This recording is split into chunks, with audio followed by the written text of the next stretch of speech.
ইরানকে ঘিরে যুক্তরাষ্ট্রের সামরিক উপস্থিতি এখন আর শুধু সংকেত নয়, বরং পূর্ণমাত্রার যুদ্ধের প্রস্তুতির অংশ। মধ্যপ্রাচ্যে ইতিহাসের ব্যয়বহুল পদক্ষেপ নিচ্ছেন মার্কিন প্রেসিডেন্ট ডোনাল্ড ট্রাম্প। ইতোমধ্যে দেশটির সশস্ত্র বাহিনী এমন প্রস্তুতি নিয়েছে যা 2003 সালে ইরাকে হামলার আগের প্রস্তুতিকেও ছাড়িয়ে গেছে। আয়াতুল্লাহ আলী খামেনির দেশকে যে কোনো মূল্যে হাতের মুঠোয় আনতে এবং দেশটির শাসন ব্যবস্থার পরিবর্তন বা রেজিম চেঞ্জ চান ট্রাম্প। সম্প্রতি ইরান সংকট নিয়ে ট্রাম্পের অবস্থানের গুরুত্বপূর্ণ ইঙ্গিত পাওয়া গেছে মার্কিন সংবাদ মাধ্যম এক্সিওসের এক প্রতিবেদনে।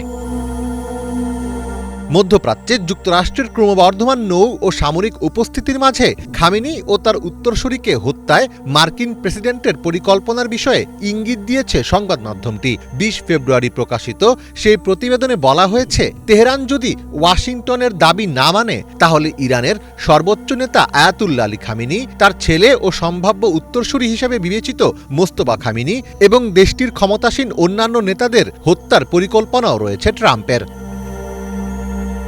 সাম্প্রতিক গোয়েন্দা তথ্য ও সংবাদ প্রতিবেদন থেকে পাওয়া তথ্য মতে 86 বছর বয়সী আলী খামেনি তেহরানেই আছেন। সবশেষ ফেব্রুয়ারি মাসের শুরুতে তাকে জনসমক্ষে দেখা গেছে। তবে যুক্তরাষ্ট্রের সামরিক উপস্থিতির কারণে তার চলাফেরা এবং অবস্থানের নিরাপত্তা বহুগুণ বাড়িয়ে দেওয়া হয়েছে।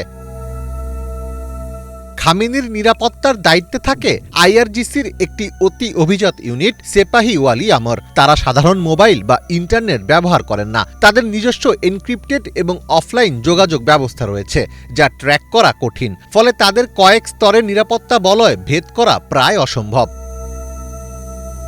এরপরও খামেনির ওপর কোনো আঘাত আসলে পুরো মধ্যপ্রাচ্য জুড়ে অস্থিরতা শুরু হবে। খামেনিকে হত্যা করলে তা ইরানিদের মধ্যে প্রচণ্ড ক্ষোভ তৈরি করতে পারে। ফলে এমন অবস্থায় ডোনাল্ড ট্রাম্পকে সতর্ক থাকার পরামর্শ দিচ্ছেন তার সহকারীরা। 21 ফেব্রুয়ারি ব্রিটিশ সংবাদ মাধ্যম রয়টার্সের বরাত দিয়ে এ তথ্য জানিয়েছে দ্য জেরুজালেম পোস্ট। আগামী নভেম্বরে যুক্তরাষ্ট্রে মধ্যবর্তী নির্বাচন। এই ভোটযুদ্ধে ক্ষমতাসীন দল রিপাবলিকানদের পরাজয়ের আশঙ্কা প্রতিনিয়ত ঘনীভূত হচ্ছে। আর আসন্ন নির্বাচনে যদি সত্যি ট্রাম্পের দল হেরে যায়, তাহলে মুকুটবিহীন রাজায় পরিণত হবেন তিনি। এমনকি তাকে অভিশংসনও করা হতে পারে বলে ট্রাম্প নিজেই বারবার প্রকাশ্যে বলেছেন।